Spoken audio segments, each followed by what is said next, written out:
Yo, what is going on, guys? It's Yogge here, and welcome back to a brand new Modern Warfare 3 video. So as you all know, the beta came to an end today on Tuesday, October 10th, earlier this morning, and pretty much we got this tweet from Sledgehammer Games talking about how the beta went and their response to the things that we were asking them for. So pretty much they automatically tell us that next week we'll be having High Rise and a new game mode called Cutthroat, and we'll also be having Search and Destroy. I don't think it says it in this tweet here, but I'll show you guys another tweet where we get confirmed information about S&D, High Rise, and some new game modes coming to the beta next week. So in the second part of this tweet, as you can see, what they talk about is that they appreciate all the feedback we've been giving them, and they talk about the update that they're going to be putting into Modern Warfare 3 on the second week of the beta. So they said later this week you can expect an update on some of the top concerns we've observed, including but not limited to operator visibility, slide timing, and spawn selection. So that first one, operator visibility, was the biggest one that everybody was talking about. Even me in my live streams and in my videos, I was talking about how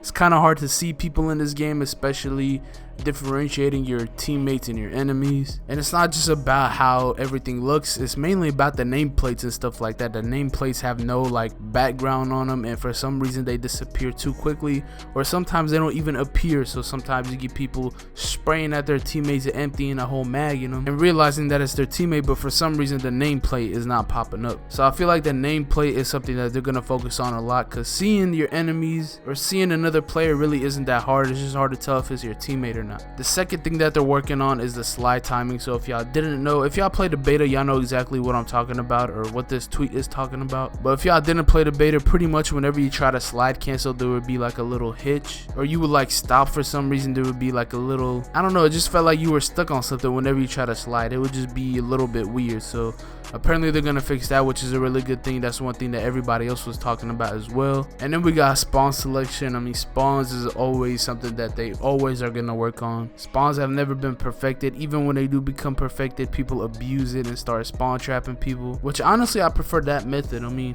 spawn trapping does suck, but at least you'll have good spawns that you can predict and stuff like that. But yeah, the spawns were a little bit off in the beta for the first week, and people just spawning in the most random locations and stuff like that. Other than that though, I would say that the beta was well received overall. I mean, there's obviously going to be problems with a beta, but pretty much this is the full game. I mean, for those of you guys that played a beta, this is the full game. We just haven't gotten all the maps yet. For a beta though, I don't think this was a bad beta at all, especially that first week was really fun. There aren't that many problems as I thought that there would be, and it seems like Sledgehammer is getting to work on these problems quick, which is the best part about all of this, is that they're taking in feedback and actually working on it. In fact, I'm gonna show y'all this tweet of last year. After the Modern Warfare 2 beta, people were talking about the same thing as this one. There was like a visual issue of seeing your teammates and your enemies and stuff like that. And this is the tweet that I want to show you. It says, the community says, please add nameplates back so visibility isn't a big issue.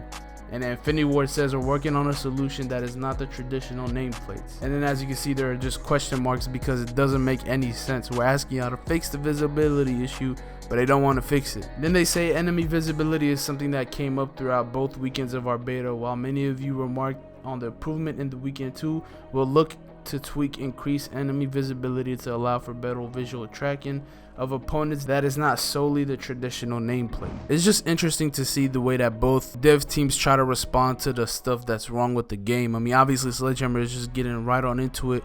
We're asking them to change the visibility, make the nameplates appear better, and they are just doing that. Meanwhile, Infinity Ward would not add red dots on the minimap. It would give us excuses like this about small things like visibility. So again, like I say, them responding to our feedback is probably one of the biggest things that I want to talk about. Like they said, they're fixing the biggest 3 issues that they thought there was, which was the visibility, the slide timing, and the spawns. Anyways guys, so moving on to what we're going to be seeing in the second week of the beta. We got this tweet here by Charlie Intel. So pretty much what they're saying is that they're going to be adding in the high rise map for every 6v6 map mode, which is pretty much going to be that mosh pit playlist where you click on the mosh pit and it shows you how many maps you got and how many modes you got and stuff like that. So now we're going to have 5 maps in the beta, which is going to be Rust, Estate, Skid Row, Favela, and now High Rise. And now we also get some extra modes. As y'all know, now we have TDM, Hardpoint, Kill Confirm, and Domination. Now we'll be getting the new Cutthroat 3v3v3 mode, which I don't know if it's going to be in the mosh pit or not,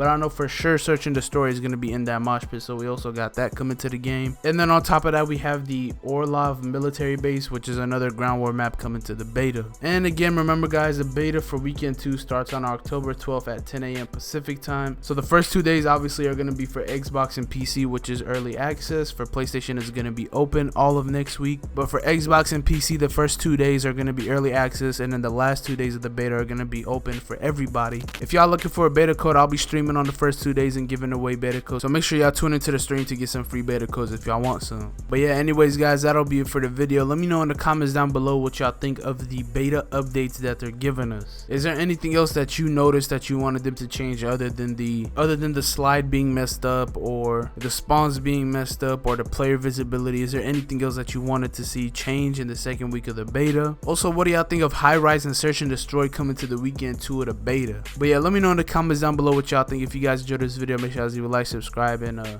I'll see you on the next one. Peace.